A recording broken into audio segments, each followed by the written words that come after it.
Hello friends, welcome back to target TGT home science. आइए आज हम पढ़ेंगे इम्पॉर्टेंट क्वेश्चन और ये आरडीए से रिलेटेड प्रश्न है यहाँ पर।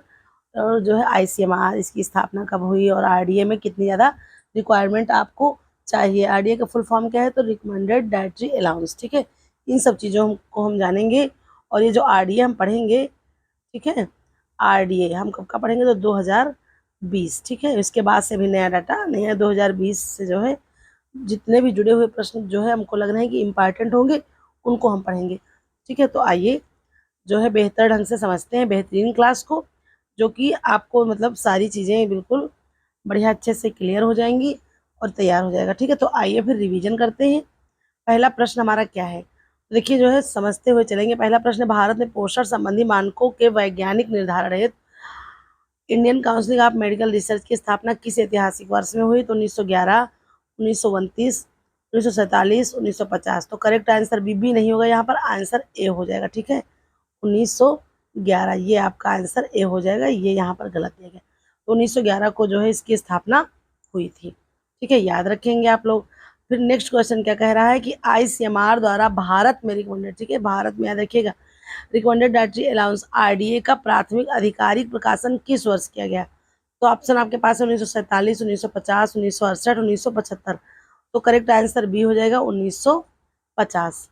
नेक्स्ट प्रश्न पर चलते ही, तो नेक्स्ट क्वेश्चन हमारा क्या कह रहा है, आरडीए निर्धारण में आईसीएमआर द्वारा अपनाया गया मूल वैज्ञानिक आधार किस अवधारणा पर आधारित माना जाता है। ठीक है, मूल वैज्ञानिक आधार जो है किस वैज्ञानिक आधार पर माना जाता है, ये चीज़ आपको ध्यान में रखनी। तो आइए ऑप्शन देखते हैं कि क्या है हमारे ऑप्शन।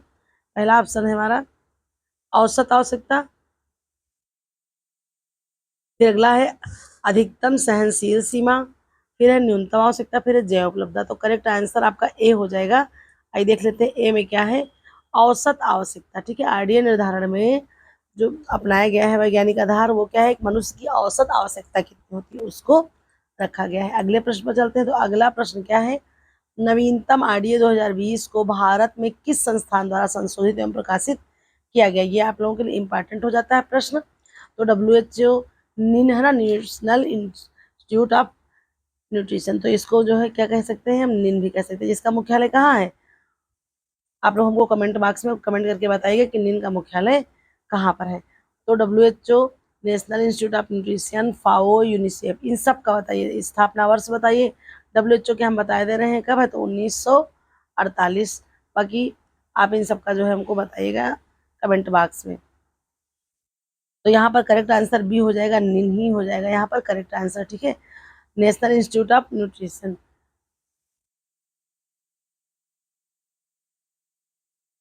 आइए अगले प्रश्न पर चलते। तो अगला प्रश्न क्या है, आरडीए 2020 में ऊर्जा आवश्यकता निर्धारण के लिए किस मुख्य कारक को आधार बनाया गया है। जलवायु, फिजिकल एक्टिविटी लेवल, ऊंचाई, जलीयता। तो करेक्ट आंसर बी हो जाएगा, फिजिकल एक्टिविटी लेवल। ठीक है, इसी के अकॉर्डिंग जो है सारे मानकों को निर्धारित किया गया है फिजिकल एक्टिविटी के आधार पर। फिर है आरडीए 2020 के अनुसार सेडेंटरी वर्ग में आने वाले व्यक्तियों की पहचान किस आधार पर की जाती है। तो ऑप्शन है बीएमआई, कार्य प्रकार, भोजन मात्रा, नींद। तो करेक्ट आंसर बी हो जाएगा, कार्य प्रसार। अगला है आरडीए 2020 में प्रोटीन आवश्यकता निर्धारण हेतु किस वैज्ञानिक मानक का उपयोग किया गया है। PDCAS, BVPER, सभी। तो करेक्ट आंसर डी हो जाएगा, सभी, यानी कि इन सभी मानकों को रखा गया है। इसके आधार पर जो है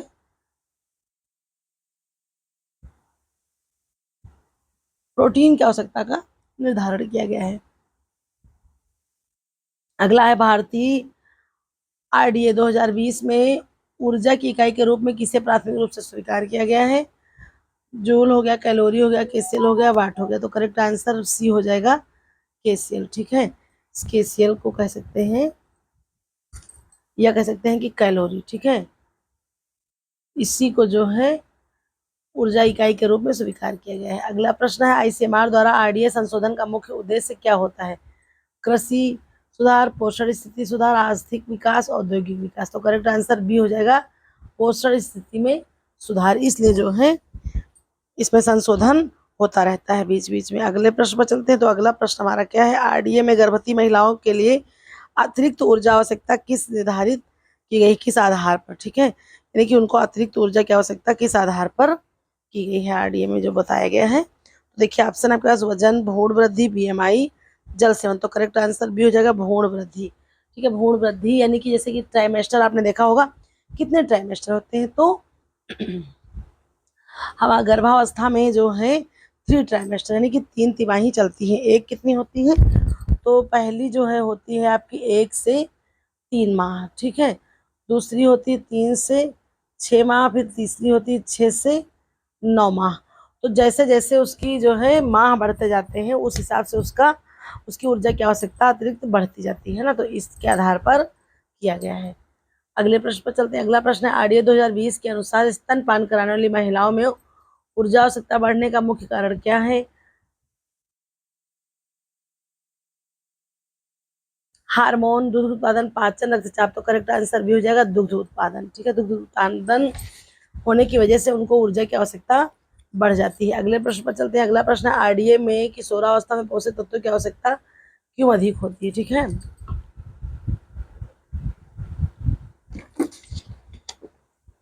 ए है मानसिक विकास, बी है तीव्र विकास, सी है नींद, ठीक है। मानसिक विकास, तीव्र विकास, नींद। फिर अगला है आपका ऑप्शन डी, खेल। तो करेक्ट आंसर क्या हो जाएगा, बी। बी आंसर आपका क्या है, तीव्र वृद्धि, क्योंकि तीव्र वृद्धि होती है किशोरावस्था में। देखिए तो उसमें टूट फूट, मरम्मत वगैरह ज़्यादा होती है, नई कोशिकाएं बनती हैं। और देखिए एक चीज़ और भी है, वयस्कों में भी आवश्यकता होती है क्योंकि उनमें क्षति ज़्यादा होती है, लेकिन ज़्यादा सबसे अधिक आवश्यकता किशोरों को होती है ना, तो तीव्र वृद्धि की वजह से होती है। ये भी याद है कि किस अवस्था में सबसे ज़्यादा आवश्यकता होती है, तब भी आप याद रखेंगे किशोरावस्था में ना। 4 ऑप्शन दे देंगे कि गर्भावस्था, बाल्यावस्था, किशोरावस्था, वृद्धावस्था, है ना। तो अगर किशोरावस्था ऑप्शन नहीं होगा तब आप वृद्धावस्था चुनेंगे, लेकिन अगर किशोरावस्था है तो आप किशोरावस्था को ही टिक करेंगे। अगले प्रश्न पर चलते हैं। तो अगला प्रश्न है, 2020 आरडीए के अनुसार जो है वयस्कों के लिए प्रोटीन आवश्यकता किस आधार पर रखी जाती है। तो शरीर के भार के अकॉर्डिंग, ठीक है। ये आप लोगों ने देखा ना, ऊंचाई भार लिंग का इसमें कोई मतलब नहीं होता है। इसमें शरीर के भार है ना, कितना, 1 kg पर कितनी रखी, तो 0.83 ग्राम, ठीक है, 0.83 ग्राम पर केजी, ठीक है, ये रखी गई है आपकी क्या, तो प्रोटीन की मात्रा। ये याद कर लीजिएगा आप लोग। 2020 ऐसे क्या था, 2010 तक का क्या था उसमें, तो प्रति किलो प्रति 1 ग्राम, ठीक है। यानी कि अगर 50 किलो का व्यक्ति तो 50 किलो, 40 का है तो 40 किलो, 60 का है तो 60 किलो कैलोरी। लेकिन इसको थोड़ा सा घटाया गया है, वो थोड़ा सा पॉइंट में, तो जो है प्रति किलो में कितना, तो 0.83 ग्राम रखा गया। ये भी जो है इंपॉर्टेंट है, फैक्ट याद रखिएगा। अगले प्रश्न पर चलते हैं। तो अगला प्रश्न आपका क्या है, आरडीए 2020 में कार्बोहाइड्रेट का अनुशंसित प्रतिशत कुल ऊर्जा का कितना होना चाहिए। तो देखिए ऑप्शन आपके पास है 20 से 30%, 30 से 40%, 50 से 60%, 70 से 80%। करेक्ट आंसर सी हो जाएगा 50 से 60%, ठीक है। यानी कि कुल जो है आपका जो आरडीए में जो कार्बोहाइड्रेट के अनुशंसित प्रतिशत ऊर्जा का कुल लगभग कितना, तो 50 से 60% होना चाहिए। अगला चलते हैं। तो अगला है, आरडीए 2020 में कुल वसा का योगदान ऊर्जा में लगभग कितना होना चाहिए। तो ऑप्शन आपके पास है 10%, 20 से 30%, 60%, 40%। तो यहाँ पर भी उत्तर आपका बी हो जाएगा, 20 से 30%, ठीक है। कुल वसा का योगदान कितना, 20 से 30%। वसा का याद रखेंगे, 2-3 बार पढ़िए, 20 से 30%। और कार्बोहाइड्रेट का कितना, तो 50 से 60%। कार्बोहाइड्रेट 50 से 60%, वसा 20 से 30%। ये जो है चीज़ें आप लोग दिमाग में बैठा के चलिएगा। आरडीए 2020 में ट्रांस फैट के सेवन को किस स्तर तक सीमित रखने की अनुशंसा की गई है, ठीक है। तो करेक्ट आंसर डी हो जाएगा 1% से कम, ठीक है। जो कि क्या हो, जिनका ट्रांस फैट का सेवन जो है 1% से भी कम होना चाहिए, क्योंकि ये क्या करती है, ये हमारे धमनियों में, स्नायुओं में जम जाती है, हमारे हार्ट की समस्याओं को बढ़ा सकती है, क्योंकि ये क्या है, तो ये संतृप्त वसा है और ये जमने लगती है, ये नुकसानदायक होती है ट्रांस फैट जो होता है। आइए अगले प्रश्न पर चलते हैं। अगला प्रश्न है, आरडीए 2020 के अनुसार सोडियम की अधिकतम सुरक्षित मात्रा कितनी है। तो 1 ग्राम, 2 ग्राम, 3 ग्राम,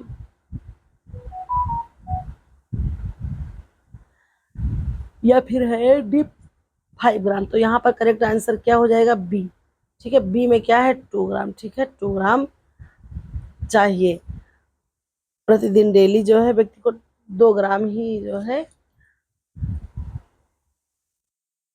यही सुरक्षित मात्रा लगभग आपकी तय की गई है।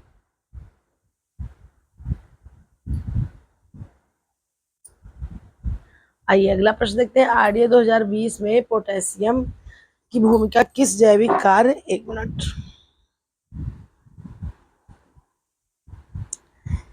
के लिए महत्वपूर्ण की गई है? तो करेक्ट आंसर भी हो जाएगा उच्च रक्तचाप नियंत्रण। ठीक है, रक्तचाप नियंत्रण के लिए पोटेशियम की भूमिका नियंत्रित की गई है। अगला प्रश्न है, आरडीए 2020 के अनुसार कैल्शियम की अधिकतम आवश्यकता किस आवश्यकता में होती है? तो वृद्धावस्था, किशोरावस्था, वयस्क अवस्था या बाल्य अवस्था? तो करेक्ट आंसर भी हो जाएगा किशोरावस्था। ठीक है, किशोरावस्था में ही प्रोटीन, कैल्शियम, सारे न्यूट्रिशंस की जो है आवश्यकता होती है। अगले प्रश्न पर चलते तो आरडीए 2020 के में आयरन की आवश्यकता महिलाओं में अधिक क्यों रखी गई है? वृद्धि, मासिक धर्म, वसा, ऊर्जा? करेक्ट आंसर भी हो जाएगा मासिक धर्म, है ना। मासिक धर्म की वजह से महिलाओं में थोड़ा सा आयरन की मात्रा को बढ़ा कर रखा गया है। आरडीए 2020 में विटामिन ए की मात्रा किस इकाई में व्यक्त की जाती है? यानी कि 2020 में जो विटामिन है उसकी मात्रा किस में व्यक्त की जाती है? तो हो आपके पास option M G, I U, U G R E, K C L. तो करेक्ट आंसर क्या हो जाएगा? सी में क्या है? U G R E. ठीक है, जो बदल कर आया है 2020 में, तो इसमें विटामिन की मात्रा को किससे हम संदर्भित करते हैं? तो ऑप्शन सी, सॉरी सी हो जाएगा, यू जी आर ई। ये करेक्ट आंसर हो जाएगा यू जी आर ई। ये इकाई होगी आपकी मानक। ठीक है, आइए अगले प्रश्न पर चलते हैं। आरडीए 2020 के में विटामिन डी का मुख्य कार्य क्या माना गया है? दृष्टि, कैल्शियम अवशोषण, फिर है पाचन,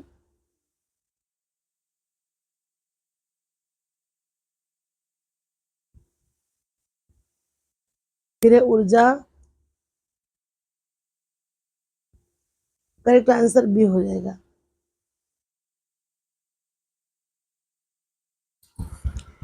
बी में आपके क्या है? तो आपके बी में है कैल्शियम अवशोषण। ठीक है, याद रखेंगे बी में क्या है? कैल्शियम।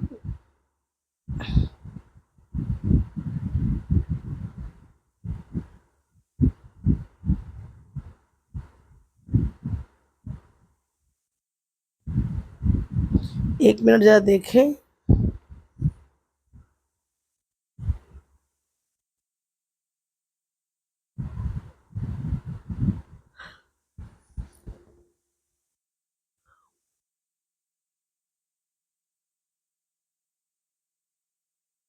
दो 2020 में विटामिन सी की आवश्यकता बढ़ने का मुख्य कारण क्या है? तो करेक्ट आंसर भी हो जाएगा प्रतिरक्षा।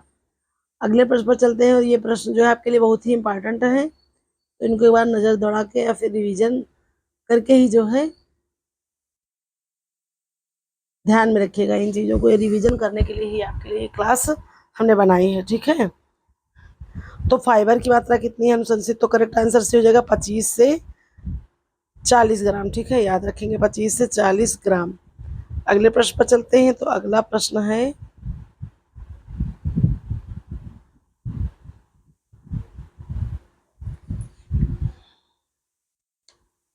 आरडीए 2020 में जल आवश्यकता का निर्धारण मुख्यतः किस आधार पर होता है? तो बी हो जाएगा ऊर्जा सेवन, न कि आयु, ऊंचाई, लिंग, इन सब का कोई नहीं। ऊर्जा सेवन, कितनी ज़्यादा ऊर्जा खर्च की जा रही है उसी हिसाब से उसको जल की आवश्यकता पड़ेगी। अगला प्रश्न है, आरडीए 2020 में प्रति 1 केसीएल ऊर्जा पर जल आवश्यकता लगभग कितनी मानी गई है? करेक्ट आंसर बी हो जाएगा 1 ml। ठीक है, 1 ml मानी गई है। फिर अगला, आईसीएमआर द्वारा आरडीए निर्धारण में रिफरेंस मैन की अवधारणा किसके लिए प्रस्तुत की गई है? औसत व्यक्ति, रोगी, वृद्धि?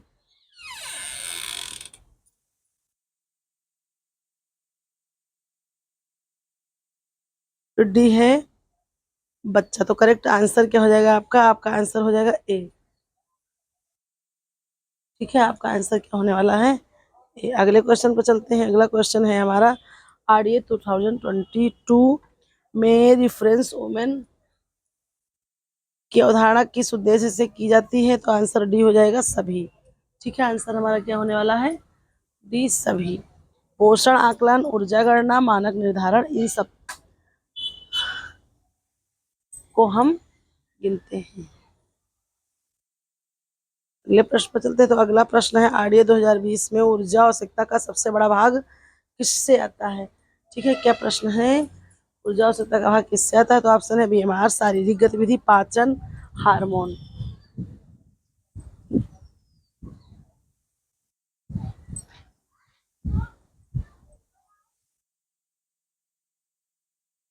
तो देखिए यहाँ पर आंसर ए हो जाएगा बीएमआर। ठीक है, आरडीए 2020 के अनुसार ऊर्जा आवश्यकता सबसे बड़ा भाग किससे, तो जो है वो बीएमआर से। फिर देखिए अगला प्रश्न है, आरडीए 2020 में जो है थर्मिक इफेक्ट ऑफ फूड किससे संबंधित है। तो थर्मिक इफेक्ट ऑफ फूड किससे संबंधित है, ऑप्शन बी हो जाएगा आपका ऊर्जा पाचन, है ना, यानी कि पाचन ऊर्जा। इससे जो है थर्मिक इफेक्ट ऑफ फूड जो है संबंधित है किससे, पाचन ऊर्जा से।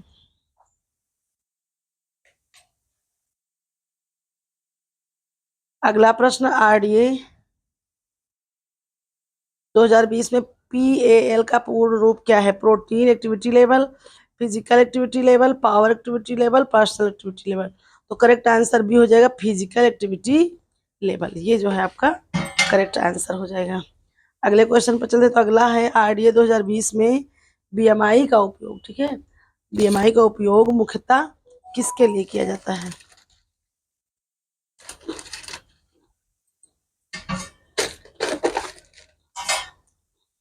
तो ऑप्शन आपके पास है प्रोटीन, ऊर्जा, जल,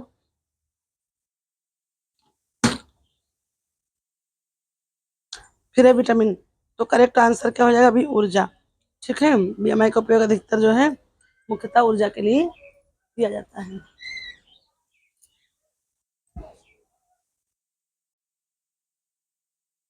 आइए अगले क्वेश्चन पर चलते हैं। तो अगला क्वेश्चन हमारा क्या है, आरडीए 2020 में जिंक की कमी का मुख्य प्रभाव किस पर पड़ता है। तो त्वचा, प्रतिरक्षा, हड्डी, पाचन। तो करेक्ट आंसर भी हो जाएगा प्रतिरक्षा। ठीक है, जो है जिंक की कमी से जो है मुख्यतः प्रभाव प्रतिरक्षा पर पड़ता है। उसके अलावा जो है स्वाद, ठीक है, स्वाद, ये जो है ये भी नोट कर लीजिएगा। अगर मान लीजिए ऑप्शन में ये ना हो, स्वाद हो, तो इसको भी हम ध्यान में रखेंगे। फिर है, आयोडीन की कमी से कौन सा रोग उत्पन्न होता है। देखिए बार बार आयोडीन नहीं कहेंगे, 2020 के अकॉर्डिंग ही चल रहा है। तो आयोडीन की कमी से कौन सा रोग उत्पन्न होता है, तो आसान ही है, खैर बच्चा बच्चा बता देगा, नर्सरी के जी का बच्चा बता देगा। Anaemia, goitre, scurvy, rictus. तो करेक्ट आंसर बी हो जाएगा हमारा ग्वाइटर, जिसको हम कहते क्या है, घेंघा भी कहते हैं। बाकी रिक्टस आप जानते हैं विटामिन डी की कमी से होता है, विटामिन डी स्कर्वी सी से होता है, और एनीमिया आप जानते हैं B12, ठीक है, B9 B6 के जो है कमी से भी होता है, लेकिन B12 की कमी से भी होता है। आइए अगला देखते हैं, सेलेनियम का मुख्य कार्य क्या है। ठीक है, 2020 में सेलेनियम का मुख्य कार्य क्या है आरडीए के अकॉर्डिंग। तो ऊर्जा, एंटीऑक्सीडेंट, पाचन, रक्त। तो करेक्ट आंसर बी हो जाएगा एंटीऑक्सीडेंट। ठीक है,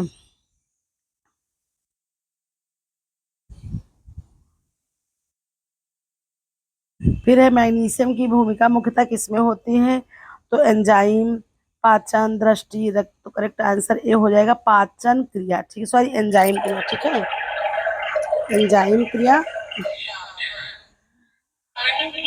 मैग्नीशियम की जो है भूमिका मुख्यतः किसमें होती है, तो ये एंजाइम क्रिया में होती है, एंजाइम क्रिया। अगले प्रश्न पर चलते हैं। अगला प्रश्न है, आरडीए 2020 में वैज्ञानिक विटामिन के का मुख्य कार्य क्या है। तो ए है दृष्टि, बी है रक्त का थक्का, फिर है पाचन, फिर है ऊर्जा। तो यहाँ पर आपका करेक्ट आंसर क्या हो जाएगा, बी। करेक्ट आंसर क्या होने वाला है, बी। फिर अगला है क्वेश्चन, अगला क्वेश्चन क्या है, तो इसमें है, आरडीए 2020 में विटामिन B12 की कमी का प्रभाव मुख्यतः किस पर पड़ता है। त्वचा, तंत्रिका तंत्र, मांसपेशी, हड्डी। तो करेक्ट आंसर आपका बी हो जाएगा तंत्रिका तंत्र। ठीक है, विटामिन B12 की कमी से किस पर प्रभाव पड़ता है, तो ये जो है तंत्रिका तंत्र यानी कि नर्वस सिस्टम पर पड़ता है। क्योंकि देखिए इसमें होता क्या है, एक तरह से हम कह सकते हैं, जो मतलब गर्भस्थ शिशु होता है, तो अगर माँ को विटामिन B12 की कमी होगी तो उसके जो है नर्वस सिस्टम में जो है दिक्कत होगी, उसको जो है तंत्रिका तंत्र से संबंधित रोग, या कह सकते हैं थोड़ा सा मंदता, इन सारी चीजें जो है ये शिशुओं में देखने को आपको मिलेंगी। ठीक है, आइए अगला देखिए, सिर्फ क्वेश्चन ऑप्शन पे ना जाइए, जो एक्सप्लेन भी करते हैं उसको भी ध्यान से सुनते चलिए। नेक्स्ट क्वेश्चन है, आरडीए 2020 में फॉलेट की आवश्यकता विशेष रूप से किन व्यक्तियों में अधिक होती है? तो वृद्ध, किशोरी, गर्भवती पुरुष। तो करेक्ट आंसर आपका सी हो जाएगा, गर्भवती स्त्रियों को फॉलेट की आवश्यकता सबसे अधिक होती है। नेक्स्ट क्वेश्चन है, आरडीए 2020 में ओमेगा 3 फैटी एसिड का महत्व किससे संबंधित है? ठीक है, ओमेगा 3 फैटी एसिड की बात आ रही है। देखिए सारी चीजें बहुत ही इंपॉर्टेंट हो जाती हैं आपकी परीक्षा की दृष्टि से। ठीक है, तो देखिए इसमें आइए ऑप्शन देखते हैं, पाचन, हृदय स्वास्थ्य, ऊर्जा, त्वचा। तो देखिए सिर्फ ऑप्शन है, लेकिन हम जो एक्सप्लेन करेंगे वो इसको हम इस पर लिख रहे हैं उसको भी ध्यान से सुनिए, उससे भी बहुत सारी चीजें क्लियर। तो सबसे पहले जान लीजिए कि ओमेगा 3 फैटी एसिड होता क्या है। देखिए इसमें लिनोलेनिक आएगा, जिसमें अलसी, सोयाबीन तेल वगैरह ये सारे आते हैं। देखिए तो सबसे पहले जानिए कि आपकी वसा सेचुरेटेड और अनसेचुरेटेड होती है, और जो आपकी सेचुरेटेड होती है यानी कि कह सकते हैं संतृप्त वसा, यह वातावरण से क्या होता है, प्रभावित होती है। ठीक है, याद रखेंगे क्या होता है, जो संतृप्त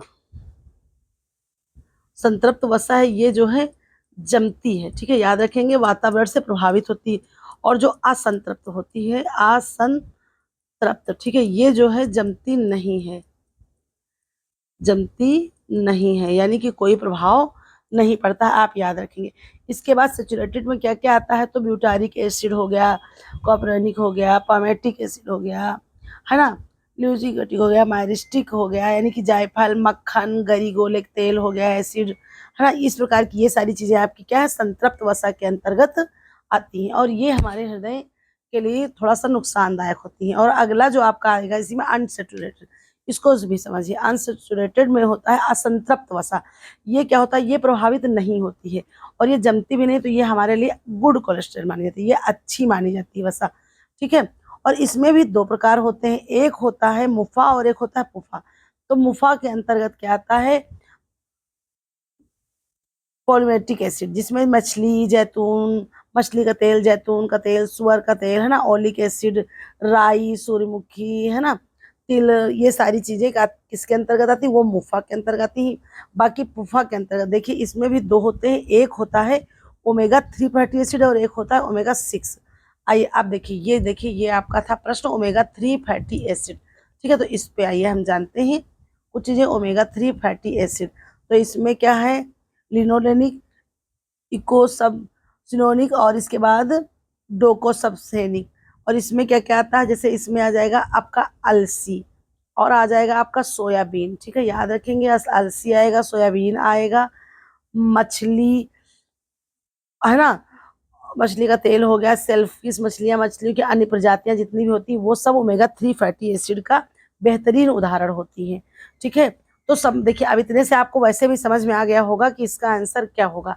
तो पाचन संबंधी, ऊर्जा संबंधी, त्वचा संबंधी, इससे कोई मतलब नहीं है, क्योंकि हमने बताया कि जो है, जो ये आपका संतृप्त होता है, जमता, तो ये हृदय के लिए नुकसानदायक होता है, जबकि जो असंतृप्त होता है ये जो है नुकसानदायक हृदय के लिए नहीं होता है।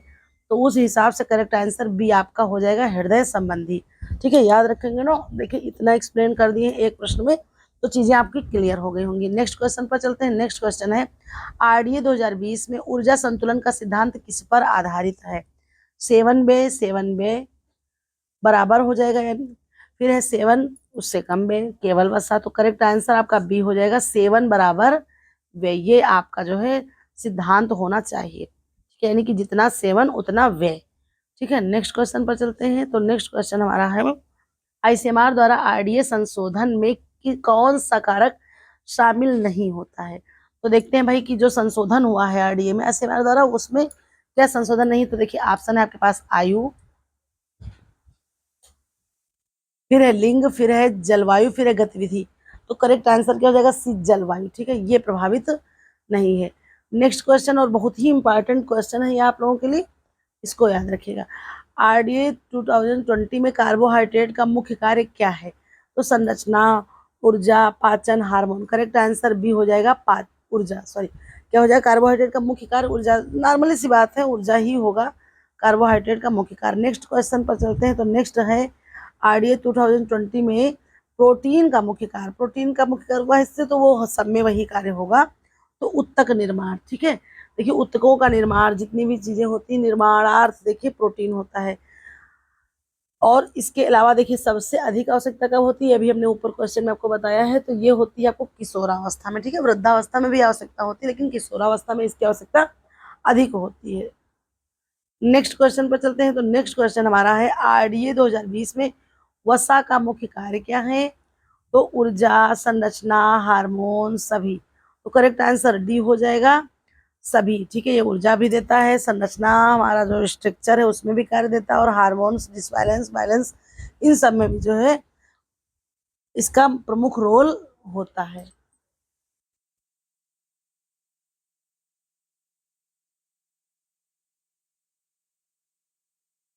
अगला है आरडीए 2020 में एंटीऑक्सीडेंट का मुख्य कार्य क्या है? ठीक है, इसमें जो है क्या पूछा जा रहा है 2020 में एंटीऑक्सीडेंट का मुख्य कार्य, तो ऊर्जा, कोशिका सुरक्षा, पाचन, रक्त। तो यहाँ पर करेक्ट आंसर क्या हो जाएगा? बी। बी में क्या है? कोशिका सुरक्षा। ठीक है, ऊर्जा से ज्यादा विशेष मतलब भी नहीं, पाचन और रक्त से भी नहीं मतलब है। एंटीऑक्सीडेंट का मतलब होता है कोशिका सुरक्षा। ठीक है, प्रतिरक्षा प्रणाली और भी चीजें होती हैं इसमें। आइए अगला देखते हैं कि बैलेंस डाइट का क्या अर्थ है। ठीक है, देखिए इस पर भी हम एक जो वीडियो बनाएंगे जो है, चाहे तो शॉर्ट्स में ही बना देंगे, कुछ चीज़ें जो है उसमें भी आपकी क्लियर हो जाएंगी। बात आई है डाइट की, तो देखिए इसको भी जो है ध्यान से पढ़िए, क्योंकि इसमें भी बहुत सारे फैक्ट होते हैं। सरल सा लगता है प्रश्न, लेकिन गलत हो जाता है। तो देखिए डाइट क्या, इसमें भी देखिए आपका क्या होता है, जनरल यानी कि रेगुलर डाइट, नरम आहार, अर्ध तरल, तरल, आंशिक, विशेष, सौम्य डाइट, ये सारी डाइट आपकी आती हैं। तो बैलेंस डाइट का अर्थ पूछा गया केवल ऊर्जा, सभी पोषक तत्व उचित मात्रा में, केवल प्रोटीन, केवल की वजह से, तो वैसे भी आपसे ये कट जाएंगे। करेक्ट आंसर बी हो जाएगा। उसके अलावा तमाम प्रकार की डाइट हैं, जैसे कि जनरल, रेगुलर डाइट, इसमें क्या होता है, सामान्य रोगी, पूर्ण पोषण युक्त आहार। नरम आहार में क्या होता है, सॉफ्ट डाइट, जैसे केला हो गया, उबले हुए चावल, जो है पतला पतली खिचड़ी, ये सब क्या होता है, अंगूर वगैरह, ये सब नरम के अंतर्गत आते हैं। बाकी अर्ध तरल यानी कि सेमी लिक्विड, ये किसमें, तो आंशिक पचा भोजन, खिचड़ी हो गई, दलिया वगैरह हो गई, और यानी कि कुछ थोड़ा सा जैसे ब्लांचिंग वाली करके थोड़ा सा पका हुआ, ये सब किस में आता है, तो ये अर्ध तरल में आता है, यानी कि सेमी लिक्विड में। फिर आपका है तरल आहार, तो ये पूर्ण, क्लियर और पारदर्शी होता है, जो कि तरल आहार, जो यानी कि जिसमें हम आर पार देख सके। ठीक है, याद रखेंगे, जिसमें आर पार दिख सके, वो आपका क्या होता है, तरल आहार होता है। जैसे नारियल पानी हो गया, ग्लूकोज हो गया, और भी अन्य सारी चीजें जो क्लियर बिल्कुल दिखे आर पार, वो हमारी लिक्विड डाइट के अंतर्गत आती हैं, ये भी याद रखेंगे। फिर आंशिक, पार्शियल डाइट, इसमें आंशिक में क्या होता है, पारभासी, यानी कि कुछ चीजें दिख रही हैं और कुछ चीजें नहीं दिख रही, थोड़ा सा मतलब धुंधला धुंधला सा है, वो आता है आंशिक के अंतर्गत। फिर होता है विशेष सौम्य डाइट, इसमें इसी को क्या कहते हैं, ब्लेंडेड डाइट। ठीक है, ब्लेंडेड डाइट याद रखेंगे। इसमें क्या होता है, सॉरी बैलेंस डाइट यहाँ पूछा, लेकिन ब्लेंडेड डाइट इसमें क्या होता है, खराब पाचन जो होता है उनके लिए, ये जो रोगी होते हैं उनके लिए ये बैलेंस डाइट, सौम्य सॉफ्ट डाइट बनाई जाती है। इसमें क्या होता है, जैसे कि रेशा बहुत ही कम होता है, वसा भी बिल्कुल नाम मात्र होती है या नहीं के बराबर होती, कार्बोहाइड्रेट, प्रोटीन का संतुलन हो गया, है ना, ये सब चीजें होती हैं। और बैलेंस डाइट जिसमें सभी उचित पोषक मौजूद हो, जितनी रिक्वायरमेंट हो शरीर को उतनी मौजूद हो, वो आपका संतुलित आहार के अंतर्गत आता है। आइए अगला प्रश्न देखते हैं। तो अगला प्रश्न है हमारा,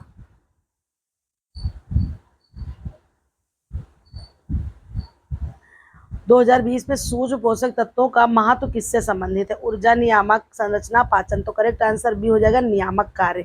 ठीक है, 2020 में हो जाएगा, इसका अकॉर्डिंग क्या हो जाएगा, नियामक कार्य। सूक्ष्म पोषक तत्व क्या करते हैं, नियामक कार्य करते हैं। आइए अगला देखते हैं, पोषण आकलन का मुख्य उद्देश्य क्या है? पोषण स्थिति। ठीक है, पोषण आकलन जब हम करते हैं, पोषण माह भी बनाया जाता है, कमेंट करके हमको बताइए कि कब मनाया जाता है। ठीक है, किस सन में वो और कब मनाया जाता है। अगले प्रश्न पर चलते हैं, और आज की सीरीज का आखिरी प्रश्न है, आरडीए 2020 में राष्ट्रीय स्तर पर उपयोग का मुख्य उद्देश्य क्या होता है? तो उद्योग, सार्वजनिक स्वास्थ्य, व्यापार, कृषि। करेक्ट आंसर भी हो जाएगा, सार्वजनिक स्वास्थ्य। ठीक है, आरडीए 2020 में राष्ट्रीय स्तर पर जो इसका उपयोग होता है, इसका मुख्य उद्देश्य क्या होता है? सार्वजनिक स्वास्थ्य। चलिए, इस तरह से हमारे 50 क्वेश्चन कंप्लीट हो गए। आप लोग हमें ज़रूर बताइएगा कि क्लास आपको कैसी लगी, और जितनी भी चीज़ें समझने वाली, कुछ तर्क वाली, कुछ वैसे, हमने आप लोगों को समझा दी, और जितना हो सका हमने व्याख्या भी कर दी चीज़ों की, जहाँ पर समझाने वाले लग रहा था। ठीक है, तो आई होप आप लोगों को क्लास अच्छी लगी होगी। मिलते हैं फिर नेक्स्ट क्लास में, तब तक के लिए बहुत बहुत धन्यवाद।